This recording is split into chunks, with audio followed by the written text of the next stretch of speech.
अपना ज्ञान बढ़ाइए। प्रश्न, स्थगन प्रस्ताव से क्या अभिप्राय है? उत्तर, अविलंबनीय लोक महत्व के किसी निश्चित मामले जिसे अध्यक्ष की अनुमति से पेश किया जा सकता है पर चर्चा करने के उद्देश्य से सभा की कार्यवाही के स्थगन हेतु प्रक्रिया को स्थगन प्रस्ताव कहते हैं। स्थगन प्रस्ताव गृहीत होने पर प्रस्ताव में उल्लिखित मामले पर चर्चा करने के लिए सभा के सामान्य कार्य को रोक दिया जाता है। स्थगन प्रस्ताव का उद्देश्य सरकार की हाल ही की किसी चूक अथवा असफलता के लिए जिसके गंभीर परिणाम हो सरकार को आड़े हाथ लेना है। इसे स्वीकार किया जाना एक प्रकार से सरकार की निंदा मानी जाती है। प्रश्न, CVN क्या है? ये क्यों इतना अधिक चर्चित है?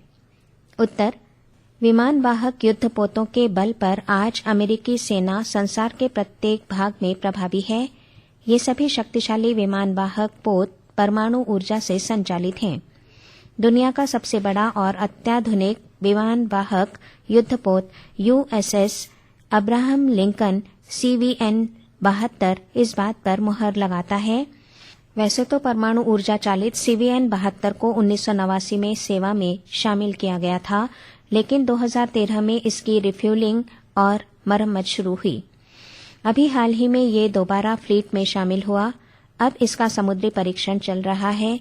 इसने अधिकतम रफ्तार पर समुद्र में तेज मुड़कर सबको चौंका दिया है। इस कुशलता के कारण ये किसी भी हमले से बच सकता है।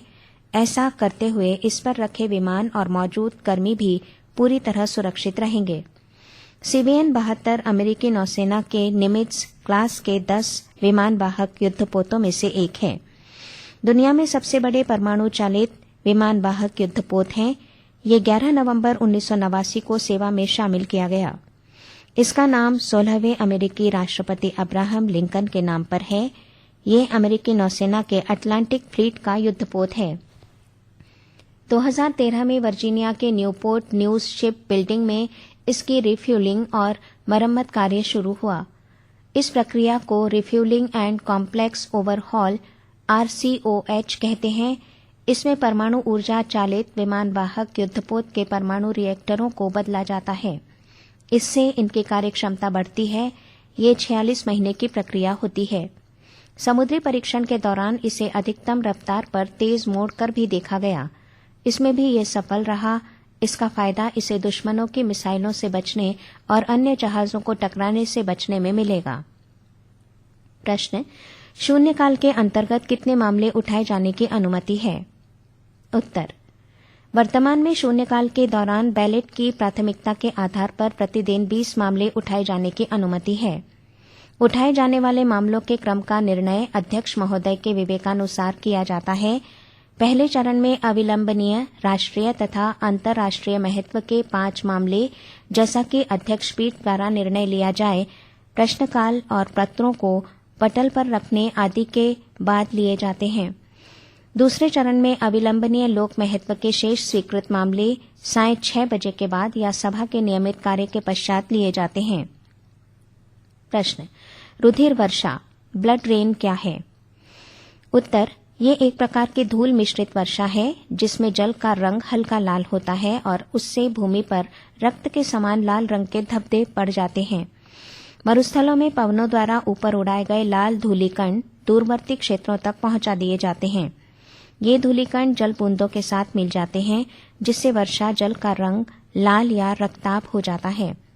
इस प्रकार की वर्षा यूरोप के भूमध्य सागर तटीय भागों में, मुख्यतः इटली में अधिक देखने को मिलती है, जहां ऊपरी वायुमंडल में सहारा मरुस्थल से उड़ाकर लाए गए लाल धूलिकण पर्याप्त मात्रा में विद्यमान होते हैं। प्रश्न, राष्ट्रीय उद्यान क्या है? उत्तर, ये एक विस्तृत क्षेत्र है जिसे राष्ट्रीय सरकार द्वारा सार्वजनिक मनोरंजन तथा वैज्ञानिक उद्देश्यों की प्राप्ति के लिए विशेष संरक्षण प्रदान किया जाता है, जिससे प्राकृतिक सुंदरता, वन्यजीव, वनस्पतियों आदि सुरक्षित रह सकें। विश्व का प्रथम राष्ट्रीय उद्यान सन 1872 में संयुक्त राज्य अमेरिका में बनाया गया था। इसका नाम येलोस्टोन पार्क है। भारत में इस समय लगभग 104 राष्ट्रीय उद्यान हैं। प्रश्न, कृषि क्षेत्र में उन्नत खेती हेतु नैनो पोषक तत्व तकनीक के बारे में लाभ जानिए। उत्तर, देश में कृषित फसलों में बड़ी मात्रा में अब आम उर्वरक या फर्टिलाइजर्स नहीं बल्कि आधुनिक नैनो आधारित पोषक तत्व शीशी में आएंगे, जिसमें नैनो प्लांट न्यूट्रिएंट्स की मात्रा ग्राम में होगी, जो फसलों के लिए भरपूर पोषक हो सकती है।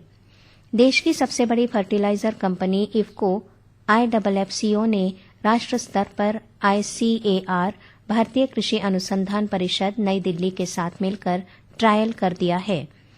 देश के सभी राज्यों में रबी फसल वर्ष 2019-20 से ही इसका ट्रायल चालू किया गया है, जिस हेतु देश भर से 11,000 किसानों के खेतों को इनके लिए चुना गया है। पहले चरण में नैनो नाइट्रोजन, नैनो जिंक और नैनो कॉपर का ट्रायल शुरू किया गया है, जो ये नैनो पोषक तत्व तकनीक इफको के Kalol, Gujarat biotechnology research centre द्वारा देशी तकनीक से विकसित किया गया है, जिससे 50% परंपरागत उर्वरक की तुलना में कम खर्च होगा तथा 15 से 30% फसल उत्पादकता में वृद्धि होगी और भूमि की सेहत भी सुधरेगी। प्रश्न: बढ़ते वायु प्रदूषण से मानक स्वास्थ्य पर बुरे प्रभाव पड़ने लगे हैं, इसे जानिए। उत्तर: बढ़ते वायु प्रदूषण से मानसिक बीमारियों का खतरा बढ़ता जा रहा है। ज्यादा समय तक प्रदूषित वायु में रहने से बाइपोलर डिसऑर्डर और अवसाद जैसी दिमागी समस्याओं का सामना करना पड़ रहा है। फलतः बाइपोलर डिसऑर्डर के शिकार व्यक्ति का मन या दिमाग तेजी से बदलता है। ये खोज अमेरिका की यूनिवर्सिटी ऑफ शिकागो के शोध से मिली है।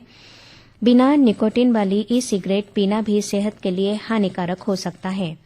सर्वश्रेष्ठ गुणवत्ता वाली वायु में रहने वालों की तुलना में सबसे खराब वायु में रहने वालों में बाइपोलर डिसऑर्डर का खतरा 27% ज्यादा पाया जाता है। वहीं अवसाद का खतरा 6% अधिक रहा है। दिल्ली क्षेत्र में NGT द्वारा फसलों की पराली जलाने वालों पर दंड घोषित कर दिया गया है। जो किसान 2 एकड़ भूमि से कम क्षेत्र में पराली जलाएंगे, उन पर ₹2500, 2 से 5 एकड़ पर ₹5,000 तथा 5 एकड़ से अधिक पर ₹15,000 का दंड घोषित है। वायु प्रदूषण में SO2 व CO कार्बन मोनोऑक्साइड, ये 2 गैसें मेट्रोपॉलिटन शहरों में हैं। आगरा में AQI 252 दर्ज किया गया है। पृष्ठ 161।